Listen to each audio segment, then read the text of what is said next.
आइए दोस्तों कंसेप्ट को समझते हैं। Interval as subset of R. सबसे पहले यहां पर हम इंटरवल की डेफिनेशन पर आते हैं, इंटरवल को डिफाइन करते हैं। इंटरवल होता क्या है पहले ये समझ लेते हैं, उसके बाद इसको हम टॉपिक को पूरा और एलोबरेट करेंगे और एक्सप्लोर करेंगे। देखते हैं दोस्तों, सबसे पहले इंटरवल की आप डेफिनेशन समझिए। कितने टाइप के आपके पास इंटरवल्स होते हैं दोस्तों? देखिए, मैं टाइप के अगर आप इंटरवल की बात करूं तो यहां पर आपको देखिए सबसे पहले एक इंटरवल मिलता है ओपन इंटरवल। नाम लिख लीजिए, ओपन इंटरवल। फिर एक इंटरवल आता है, उसका नाम होता है क्लोज इंटरवल, ठीक है ना।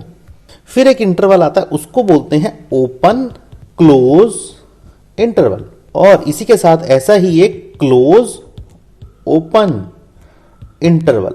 ये चार इंटरवल टाइप आपके सामने आते हैं।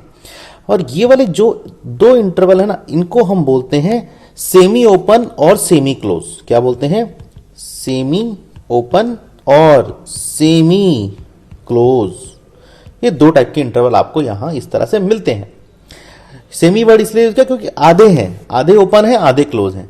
इनका स्ट्रक्चर मैं आपको समझाता हूं। सबसे पहले इनका डायग्रामेटिकली व्यू दिखाता हूं कैसे होता है ये। ओपन इंटरवल से चलते हैं। ओपन इंटरवल का स्ट्रक्चर देखिए ऐसा होता है। मान लेते हैं आपके पास दो एलिमेंट्स हैं ए और बी। ये ओपन इंटरवल में डिफाइन होते हैं। ओपन इंटरवल होंगे मतलब कि इसके जो दोनों पॉइंट है ना ए और बी, देखिए ओपन छोड़े हुए मैंने, डायग्राम में देखेंगे ओपन छोड़े हुए मैंने। और अगर सेम टाइप का स्ट्रक्चर मैं क्लोज में बनाता हूं, इससे क्लोज में बनाता हूं ए और बी, तो इस डायग्राम में ये जो दोनों पॉइंट है ना ये वाले, इनको मैं इस तरह से यहां पर ये शेड कर देता हूं। तो ये डेफिनेशन होती है कि ये दोनों पॉइंट भी इन्वॉल्व है इसमें, ठीक है ना। साथ साथ इनका यहां पर आपको एक जो सिंबल है वो भी बता देता हूं, ए और बी। तो ये वाला जो दोनों ब्रैकेट्स हैं, ये क्या ब्रैकेट्स हैं? ये ओपन के ब्रैकेट हैं, ठीक है ना, ओपन इंटरवल के ब्रैकेट है। सिमिलरली अगर मैं नीचे क्लोज में आऊं तो क्लोज के ब्रैकेट क्या है? ए ऐसे लिखा जाता है और बी ऐसे लिखा जाता है, ठीक है ना। ये क्लोज के ब्रैकेट है, ये क्लोज के ब्रैकेट है। इस तरह से इसका स्ट्रक्चर बनता है। आइए अब ओपन क्लोज इंटरवल पे आते हैं, देख लेते हैं वो कैसे होता है। देखिए इस तरह से बनाया आपने, यहां पर दो पॉइंट बना दिए, ए और बी बना दिए। और यहां पर आप जब ओपन बनाएंगे, ओपन के लिए ए वाला खुला छोड़ दीजिए, बी को क्लोज करना होगा आपको, ठीक है ना, क्योंकि स्टेटमेंट क्या है? ओपन क्लोज, मतलब ए ओपन है बी क्लोज है, ये मतलब है। तो ए ओपन बी क्लोज मतलब ऐसे बना दीजिए, ठीक है ना। और इसका सिंबल कैसे बनाएंगे? सिंपल सी बात है, ए और बी ऐसे लिखेंगे। क्लोज कहां है? बी पे है तो बी पे बड़ा ब्रैकेट, ओपन कहां है? ए पे है तो ए पे ऐसे हो जाएगा, ठीक है ना। काफी इजी है। उसके बाद हम लास्ट वाले पे आते हैं, close open interval. Close open interval इस तरह से काम करता है, इसमें यहां पर ए बनेगा, यहां पर बी बनेगा। और क्लोज क्या है? क्लोज है यहां पर ए और ओपन है बी, तो क्लोज है ए यहां पर। इस तरह से स्ट्रक्चर बन जाएगा। और ये देखिए, ये हो गया ए और ये हो गया बी। क्लोज क्या होगा? ए इस तरह से होगा, बी इस तरह से होगा।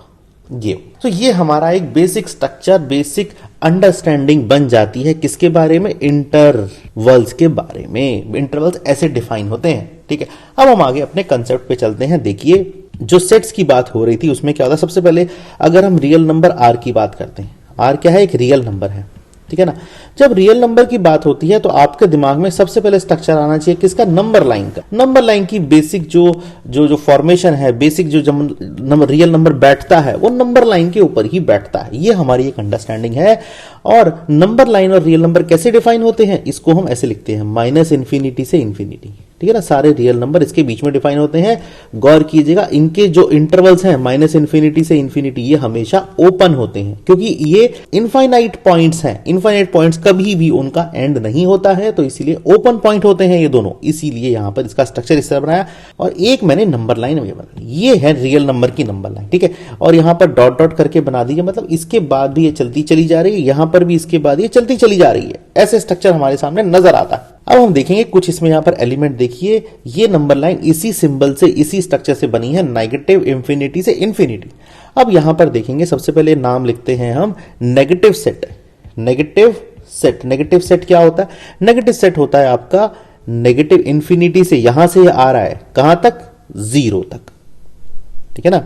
नेगेटिव इंफिनिटी से नेगेटिव 1 तक, ठीक है ना। ये हो गया नेगेटिव सेट आपका, ऐसे लिख देते हैं, है ना। नेगेटिव सेट हो गया आपका। उसके बाद आप लिखेंगे पॉजिटिव सेट, नहीं लिखते हैं यहां पे नॉर्मली, इसको क्या बोलते हैं? Non negative set. Non negative set. ऐसा क्यों लिखा गया है? क्योंकि जो हमारा जीरो है ना वो ना ही नेगेटिव में आता है ना ही पॉजिटिव, उसको हम बोलते हैं जीरो न्यूट्रल रहता है। बट ये किस कैटेगरी में आता है? ये नॉन नेगेटिव कैटेगरी में आता है। मतलब थोड़ा सा हमने इसको घुमा दिया, स्ट्रक्चर को घुमा दिया। तो यहां पर इसको कैसे डिफाइन करेंगे? इसको डिफाइन करेंगे, ये यहां पे एक थोड़ा सा स्ट्रक्चर चेंज करूंगा। ये जो 1 है ना यहां पे, ये क्लोज इंटरवल में होता है। ये थोड़ा सा मुझसे हो गया, यहां पर एक क्लोज इंटरवल में होता है। 1 इंक्लूड होता है, -1 जो है वो इंक्लूड होता है, तो इसलिए मैंने इसको क्लोज स्ट्रक्चर में बनाना है। अब यहां पर क्या है? नॉन नेगेटिव सेट आपको बनाना है। वापस आते हैं कंसेप्ट पे। तो यहां पर क्या करना है? मुझे 0 लिखना है और पॉजिटिव इंफिनिटी, और 0 को यहां इंक्लूड करना है। तो ऐसे नेगेटिव इंफिनिटी को इंक्लूड कर ही नहीं सकता मैं, ठीक है, कंसेप्ट ही नहीं है। तो यहां पर इस तरह से बनाएंगे। तो ये होता है रियल नंबर का स्ट्रक्चर। और ये आपने कैसे सीखा? जब आपको इंटरवल की अंडरस्टैंडिंग लग गई, इन ब्रैकेट की अंडरस्टैंडिंग लग के आपने ये सारा स्ट्रक्चर यहां बना दिया। ऐसे ही मैं प्रैक्टिकली आपको एक एग्जांपल भी देता हूं। मान लेते हैं आपके पास एक सेट है ए, ठीक है, इसके हिसाब से ए के हिसाब से ए की डेफिनेशन क्या है? ये इसके अंदर एलिमेंट है, ये -3 से 5 तक डिफाइन है, ठीक है। एक सेट है बी, ठीक है, ये कहां डिफाइन है? ये -7 से 9 तक डिफाइन है, ठीक है, और ये इंक्लूड करता है, -7 और 9 को इंक्लूड करता है। अब यहां पर गौर करेंगे, नंबर लाइन पर इसको बैठाते हैं, ठीक है। इसको मैं अलग से ही बना लेता हूं, काफी क्लैरिटी आ जाएगी आपको। इसको नंबर लाइन पे ही बना लेते हैं, अलग अलग कलर से लिख देता हूं, आसानी होगी। जैसे बी सेट को ना मैं वाइट से लिख देता हूं, ठीक है ना। क्या है? बी सेट क्या बनाया था मैंने? -7 और 9, ठीक है। अब आप देखिए ए और बी को बिठाइए। सबसे पहले ए को बिठाइए। ए में क्या है? -3 और 5। -3 पॉइंट क्या है? ये वाला इंक्लूड नहीं करना है ये पॉइंट, क्योंकि क्या है किस तरह के ब्रैकेट हैं? ओपन ब्रैकेट हैं। ये पॉइंट इंक्लूड नहीं होगा। तो -3 आपने सर्कल कर दिया और यहां 5 सर्कल कर दिया, ठीक है ना। सो ये इंटरवल है इसके बीच का, ये वाला इंटरवल है इसके बीच का, ठीक है ना। उसके बाद अगर हम देखें -7 और 9, -7 ये है और 9 ये है स्ट्रक्चर। और इंक्लूड करना है, क्यों? क्योंकि क्लोज ब्रैकेट है। जब क्लोज ब्रैकेट है तो आप इसको इंक्लूड करिए, इसको डार्क करिए और इसको इस तरह से करिए। मतलब कि ये यहां से लेके ये यहां तक हैं और ये पॉइंट इंक्लूडेड है ये पॉइंट, ऐसे करके बनाइए, ठीक है। तो इसका फॉर्मेशन देखिए ऐसे हो गया। दोनों के दोनों जो सेट से उनको मैंने नंबर लाइन पे डिफाइन किया, उनको नंबर लाइन पे स्ट्रक्चर में दिख रहा है आपको। अब यहां पर क्या है? कैसे लिखेंगे इसको लिखेंगे कैसे? इसका मतलब क्या है? स्ट्रक्चर से देखिए, समझिए, नंबर लाइन से भी आप समझिए। ये है ए सेट, ठीक है, और ये है बी सेट, ठीक है। कैसे लिखा जाएगा सेट के फॉर्म में? ए जो है ना वो बी के अंदर आ रहा है, मतलब जितने भी एलिमेंट हैं ए के वो बी के अंदर आते हैं, और ये इस तरह से लिखा जाता है। क्या बोलेंगे इसको? A is a subset of B. ये बी का सबसेट है। यही मैंने इस तरह यहां इसको डिफाइन किया गया है, ठीक है ना। इस तरह से मैंने इसको समझाया है, इसका स्ट्रक्चर बनाया है, ठीक है। कभी कभी हम सेट को थोड़ा इसी फॉर्म में भी डिफाइन कर देते हैं। लेट से मैं बोलता हूं ए है, ठीक है ना। यहां पर हम सेट बिल्डर फॉर्म में भी कर सकते हैं। X is belong to real number R, और एक्स की डेफिनेशन क्या है? एक्स की डेफिनेशन आप दे दीजिए कि एक्स छोटा है 5 से और बड़ा है -3 से। इस तरह बना, और देखिए इजिकल टू नहीं लगाया, मतलब ओपन इंटरवल है, ठीक है। सिमिलरली आप अगर बी को डिफाइन करते हैं, बी इजिकल टू क्या है? एक्स बिलोंग्स टू आर, और यहां पे क्या है? ये किसके इंक्लूड करता है? ये -7 को इंक्लूड करता है एक्स, और 9 को भी इंक्लूड करता है एक्स। ये स्ट्रक्चर यहां पे आपको सेट का इस फॉर्म में भी दिख जाएगा। तो इसका भी जो फॉर्मेशन है, इसका भी जो कॉन्सेप्ट है वो यही होगा, वो नंबर लाइन पे ही डिफाइन होगा, ठीक है ना।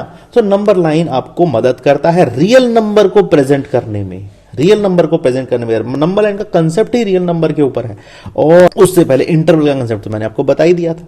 सो कितना आसान हो जाता है चीजों को समझना, चीजों का स्ट्रक्चर बनाना, ठीक है। सो इस तरह से हम इसको समझ सकते हैं। डेफिनेशन हमने समझी सबसे पहले इंटरवल की, और फिर उसके बाद हमने रियल नंबर को डिफाइन किया, परफेक्ट डिफाइन, और यहां पर इसको हमने इस तरह से सॉल्व किया। दोस्तों आई होप आपको काफी अच्छा लगा होगा। Keep listening, keep learning. Thank you.